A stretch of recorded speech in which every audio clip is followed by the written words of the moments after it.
Hello there. Hey, this is Dr. Cahill. How are you? Hi, good. Thanks, Dr. Cahill. Hello, this is My Jerry computer Alexander. did, hey, my computer did not have a microphone, so I'm on by phone. That sounds great. Hello, it's Dr. Lemon. Hi, Dr. Lemon. Nice to meet you virtually. Nice to meet you. I'll cut my video on since I'm new.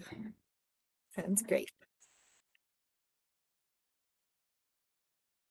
I think we're waiting for two more.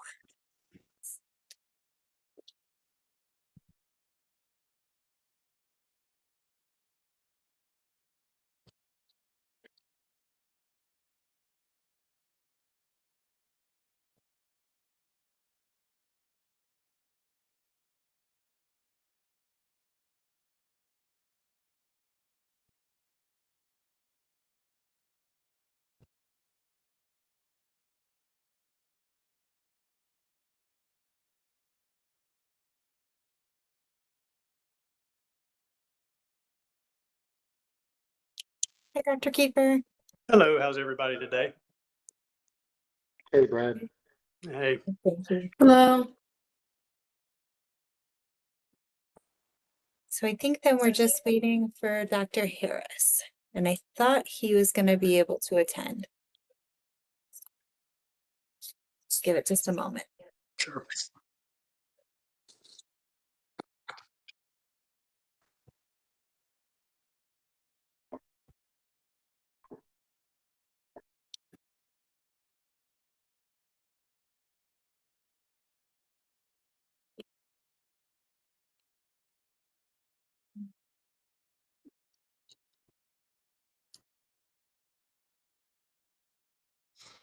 Hi. Hi. Hello, everyone. Hello. Good Hello. afternoon. Good afternoon.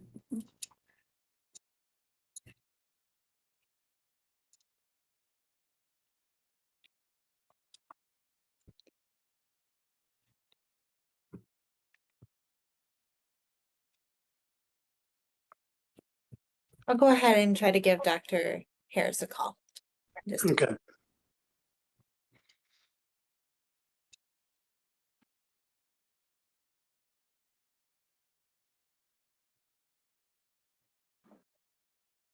Good morning. OIE, hopefully Dr. Harris will be able to join us, but if not, we will not have quorum on the one case that Dr. Kiefer is recusing himself from. So we would just need to go forward with the other cases. I can call you and give some more details if that's not enough info.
Well, I've not been able to get a hold of Dr. Harris. I've left him a voicemail and then also um uh emailed him. So hopefully he will be joining us shortly. But I think if you're okay to get started, we could probably start. Is that correct, Megan? Yes, we do have quorum, so we can get started. We'll just have to plan to pull that case if Dr. Harris doesn't join us. All right, so we can go ahead and get started then, if that's good. All right, well, I'm going to go ahead and call this meeting of the South Carolina Board of Podiatry Examiners, call it to order. Okay, and announce that the meeting is being held in accordance with the Freedom of Information Act by notice to the state newspaper, Associated Press, and notices posted on the bulletin board located at the main entrance of the King Street building where the board office is located.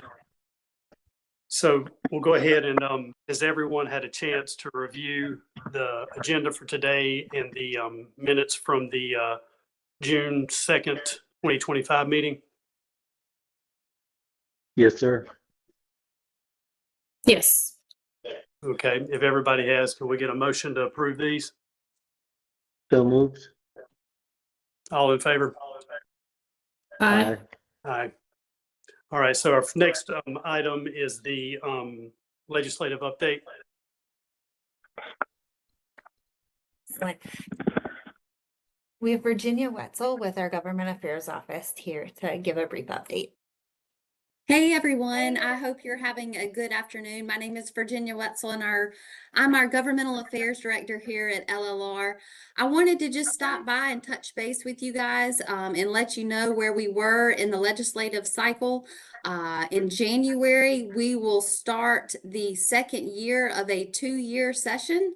And I share that with you because all bills that were introduced and no action taken or that were not approved and adopted last year will be up for review and consideration this year as well, in addition to any other bills that are filed coming up here shortly. So I have gone through all of our bills. I don't see any that are directly tied to your Practice Act.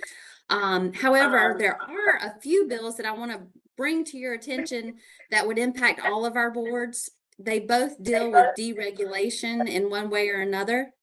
Uh-oh. Virginia, I'm just gonna have you pause for a minute. We're getting a lot of feedback. Dr. Cahill, I think it's from your phone when you call in. So do you mind muting your phone just while others are talking? So that way we can hear Virginia's update.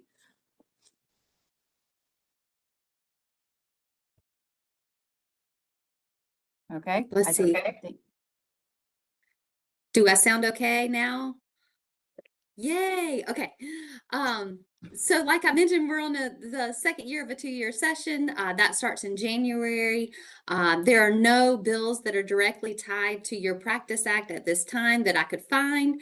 However, there are 2 deregulation bills that I want to bring to your attention that would impact all of our boards here at LLR.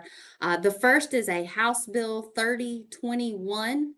It is called the Small Business Regulatory Review bill. Well, that's what I'm calling it. It creates a committee that would be conducting a review of all agencies and boards who have regulations with the intent of reducing regulations by 25% overall.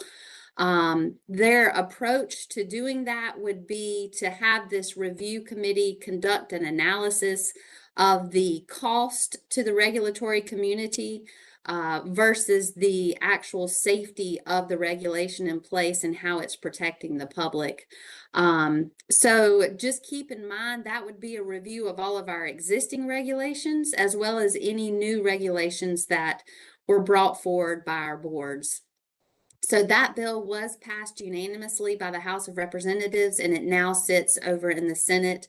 No action was taken through this last session, but like I mentioned, that bill is up for review and debate and potential adoption this coming session. The other bill that deals with deregulation is Senate Bill 318. It's a little different.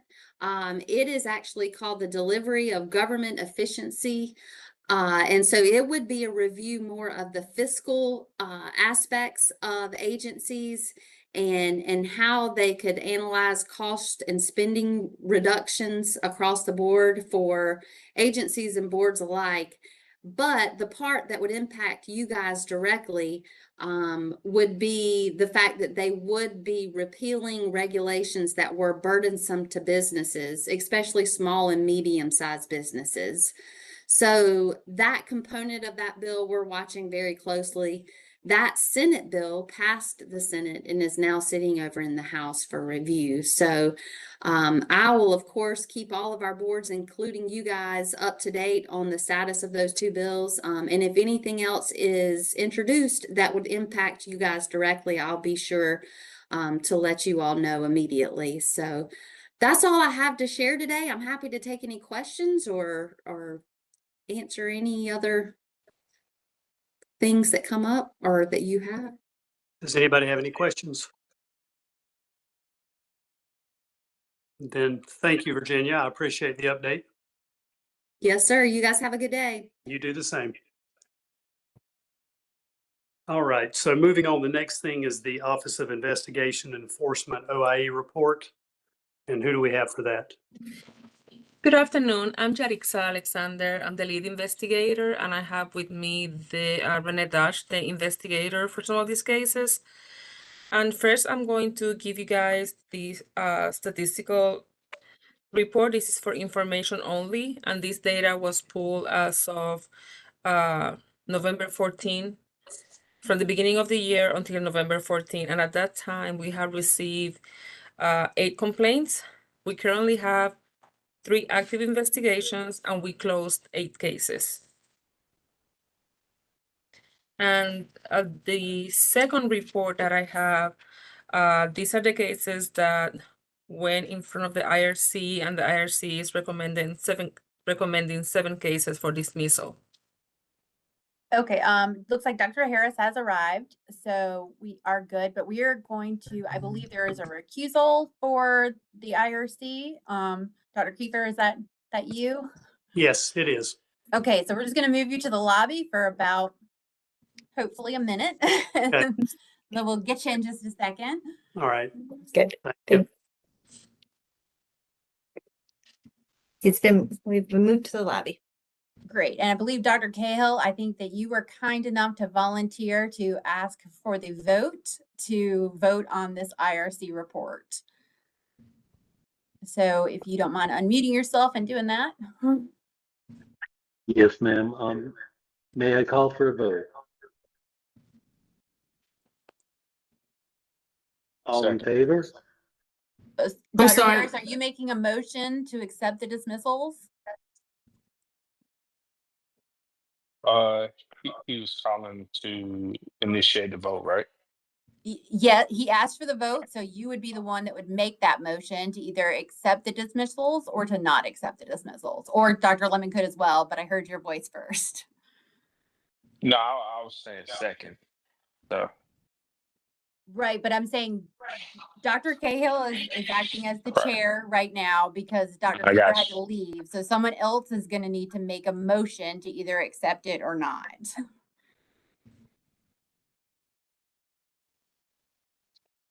So that other people will either be Dr. Harris or Dr. Lemon. One of you would need to make a motion to accept the dismissals or ask some questions. I'll make a motion to accept the dismissals. Okay. Can I have the second? I second. All right. All in favor? Aye. Perfect. It passed Thank you. unanimously. Excellent Thank you. work, Dr. Cahill. And now we are going to Thank bring you. Dr. Kiefer back.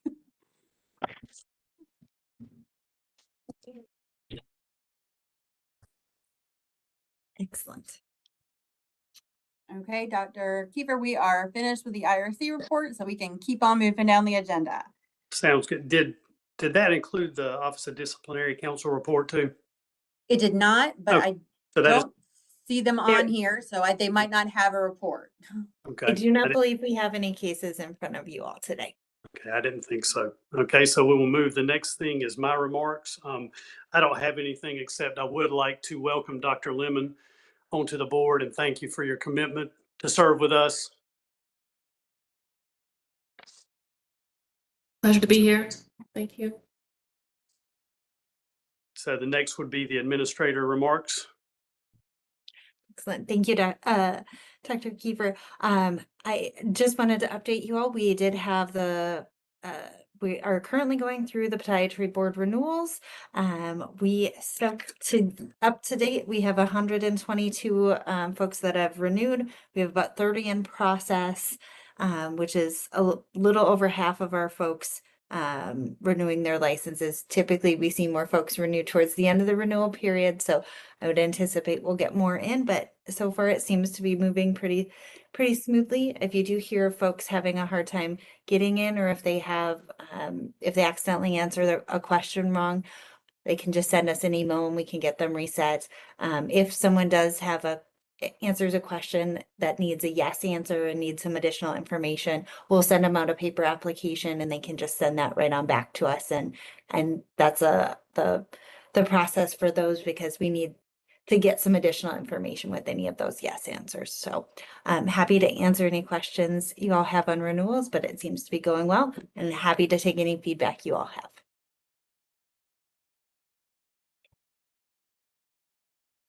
And then next we met with the Joint Podiatric Surgery Advisory Committee in November. Unfortunately, we did not have a quorum, so we weren't able to discuss business, but we did meet, and we're planning to meet again in May. So hopefully we'll have some more business then. All right, that sounds good. Is that all you have for us? That is all I have for you. Oh, my heavens. I will say one thing, just looking forward to our next meeting. It's Mhm. been quite a while since we've held elections for officers. So we are going to go ahead and do that in June. We would need a chair, a vice chair, so that someone can be ready to take over if there's a need. And if you'd like to also have a secretary who is the person who does the first look through the minutes, you can do that. If you don't want to, you really don't have to. It's up to y'all. But I'm just giving you guys that heads up that we are going to do that. So think if you would like to serve in that capacity, or who you would like to volunteer to serve in that capacity, and then put them on the spot and see if they're willing to say yes or not. Okay. And All right. that's it for me. Okay. And sorry, Dr. Lemon, I'm Megan Flannery, by the way. I'm the advice counsel. I'm the attorney assigned to the board. So I wasn't just randomly giving out legal advice. Nice to meet you. I do have a question. I don't know if this is the right format for it, but I'll wait till Sure. No, you can all go the ahead. business on hand is finished. It came from SCPMA that there's been issues with scope of practice for podiatrists doing prescribing lymphedema pumps for patients who have chronic venous insufficiency, and they were requesting a letter from the board. Specifically, I know SCPMA did send a letter kind of on our behalf, but they were asking if we could also send a letter. And I have kind of like a template from the SCPMA president and from people from other states. Specifically, I think North Carolina kind of initiated it. But just Yes, kind of wanted to put that out there. Thank you. We did get that request. Unfortunately, I needed to do some research on the legal side of things before I could give you some legal advice on it. And some of that is reaching out to other boards and seeing how they feel about their scope of practice. And unfortunately, I wasn't able to get that on the agenda, waiting for that response back specifically from the medical board. But it is on the radar. We can definitely, I know that June's a long way away, but the plan is to put it on the June agenda to discuss. Because we'll be able to have that feedback by then, and I can give you a rounded legal advice instead of giving you legal advice in a vacuum. Okay, thank you. Thank you. Well, if no one has anything else, I think that is all we have today. Yes, sir. So I remind everybody the next meeting is June 1st, 2026 at 3 p.m. And if we can get a motion to adjourn the meeting, So moved. all in favor? Aye. Aye. Aye. Aye. Well, thank you guys, and I hope everyone has a Merry Christmas. Thank you, you all. as well. Thank you. You as Happy well. holidays. Afternoon. Thanks, everyone. Thanks. Thank you.